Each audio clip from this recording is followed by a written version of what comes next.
जय श्री राम। आप सभी का बहुत बहुत स्वागत है मेरे YouTube चैनल गणित की ज्ञाता पर।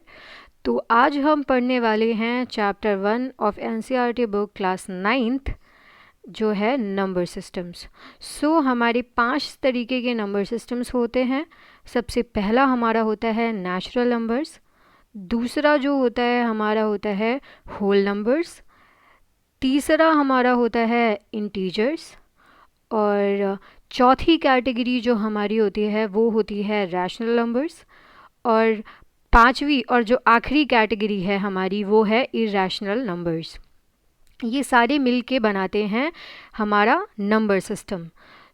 नेचुरल नंबर्स को हम डिनोट करते हैं कैपिटल लेटर एन से, और इसमें जो नंबर्स आते हैं वो हमारे होते हैं 1 2 3 4 एंड सो ऑन, नंबर्स जिनको हम काउंट कर सकते हैं। दूसरा हमारा होता है होल नंबर, जिसको हम डिनोट करते हैं डब्ल्यू से। उसमें हमारे आते हैं 1 2 3 4 सो ऑन इंक्लूडिंग ज़ीरो।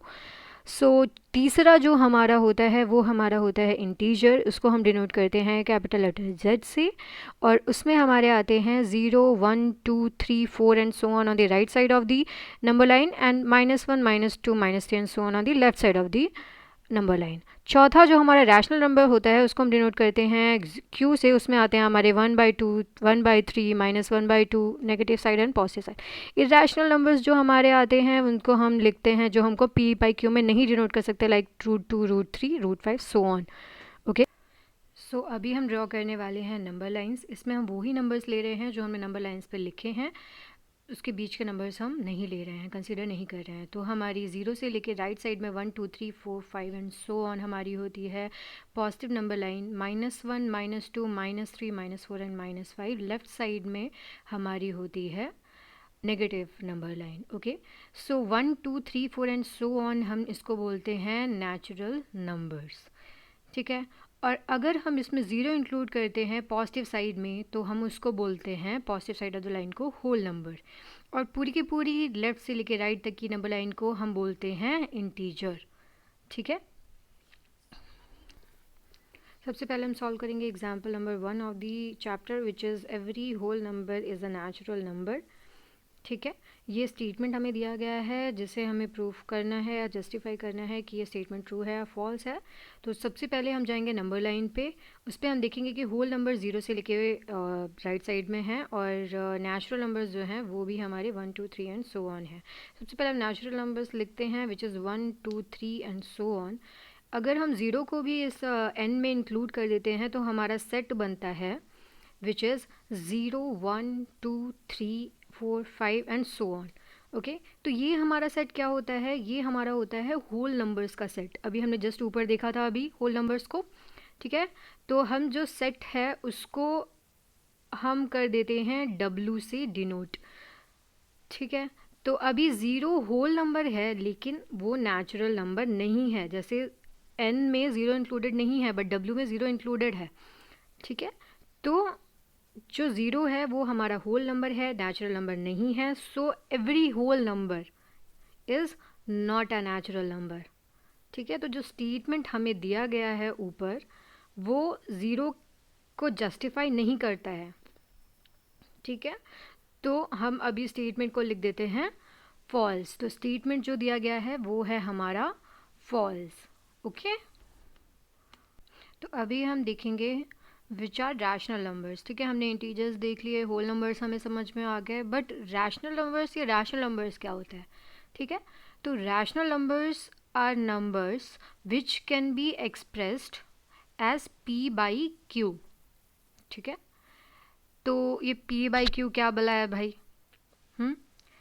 1 2 3 सुना था, 4 5 सुना था। अभी p/q में हम कैसे करते हैं कि नंबर को हम p/q में डिनोट कर सकते हैं। इसमें q जो है वो ज़ीरो नहीं होता। ठीक है, और p और q जो दोनों होते हैं वो दोनों होते हैं इंटीजर्स।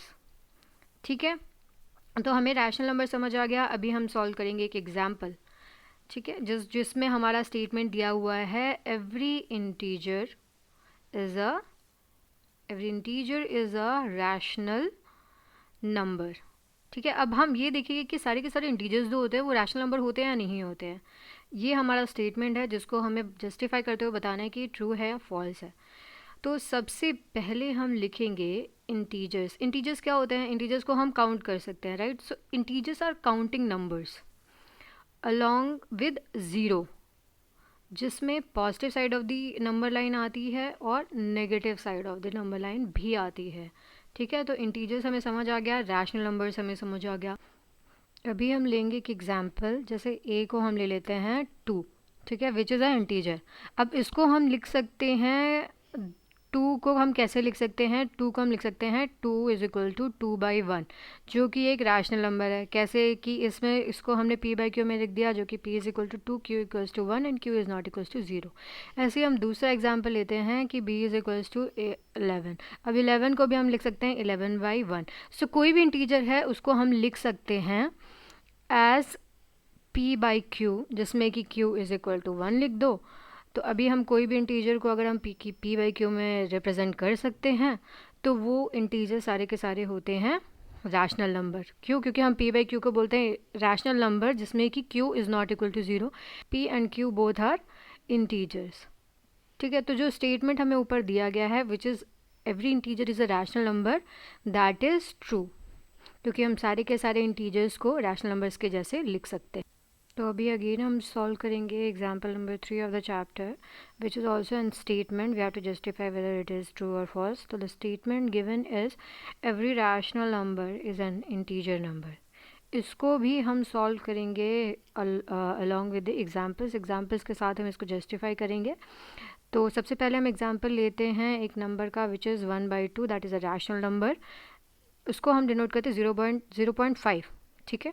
तो वो इंटीजर नहीं है, but it's a rational number. 1/2 is a rational number, but it is not an integer। ठीक है, अगेन हम दूसरा एग्जाम्पल लेते हैं, दैट इज़ 1/3। 1/3 को हम लिख सकते हैं 0.333 सो ऑन। ठीक है, तो which is also not an integer but a rational number. So हमने दो एग्जाम्पल्स लिए और दोनों में हमने देखा कि it's a rational number but it is not an integer. So all rational numbers can not be integers. तो हमने इससे पहले वाली प्रॉब्लम में देखा था कि सभी के सभी इंटीजर्स रैशनल नंबर्स हो सकते हैं, लेकिन सारे के सारे रैशनल नंबर्स इंटीजर्स हों ये सही नहीं है भैया। तो अभी हमने rational numbers, irrational number, integers in सब के बारे में देख लिया। तो अभी अगर हम देखेंगे नेक्स्ट प्रॉब्लम्स में कि हम कैसे दो नंबर्स के बीच में अगर हमको रैशनल नंबर्स चाहिए तो वो हमें कैसे निकालने हैं। तो सबसे पहले हम प्रॉब्लम लेते हैं जिसमें हमें चाहिए कि find 5 rational numbers between the numbers 1 and 2। ठीक है, तो हम 1 and 2 में अगर हमको 5 नंबर्स चाहिए तो हम 1 and 2 को मल्टीप्लाई एंड डिवाइड करेंगे 6 से, दैट इज़ 5 + 1। ठीक है, तो हमने दोनों नंबर्स को 6/6 से मल्टीप्लाई कर दिया तो हमें मिलता है 6/6 and 12/6 which is also equivalent to 1 and 2। Okay, so therefore the numbers between 6/6 and 12/6 will also be the numbers between 1 and 2। तो 6/6 और 12/6 के बीच में नंबर्स होंगे 7/6, 8/6, 9/6, 10/6 एंड 11/6। तो ये जो पाँचों के पाँचों रैशनल नंबर्स हैं ये हैं हमारे rational numbers between the numbers 1 and 2। तो अभी हम दूसरा एग्जांपल लेंगे जिसमें हमें चाहिए 4 rational numbers between the numbers 8 and 9। हम सेम प्रोसेस फॉलो करेंगे। सिंस हमें 4 नंबर्स चाहिए तो हम 8 and 9 को 4 + 1 दैट इज़ 5, तो 5/5 से मल्टीप्लाई करेंगे। ठीक है, अभी आप देख भी सकते हो कि हमें 4 नंबर्स चाहिए तो हम 8 और 9 को मल्टीप्लाई एंड डिवाइड करेंगे 5 से, 8 and 9 दोनों को। ठीक है, तो 8 and 9 दोनों को जब हम 5/5 से मल्टीप्लाई करेंगे तो वो दोनों नंबर्स क्या बन जाते हैं 40/5 एंड 45/5। तो इन दोनों के बीच में जो रैशनल नंबर्स होंगे वो क्या होंगे 41/5, 42/5, 43/5 एंड 44/5। तो हमें अगर n रैशनल नंबर चाहिए किसी दो नंबर्स के बीच में तो हम वो दोनों नंबर्स को n+1/n+1 से मल्टीप्लाई करेंगे। ठीक है, तो ये थी हमारी आज की क्लास। आई होप आप लोग को पसंद आई होगी। अगर आपको पसंद आई है तो please like my video and please subscribe to my channel. आप सभी को शुक्रिया एंड जय श्री राम।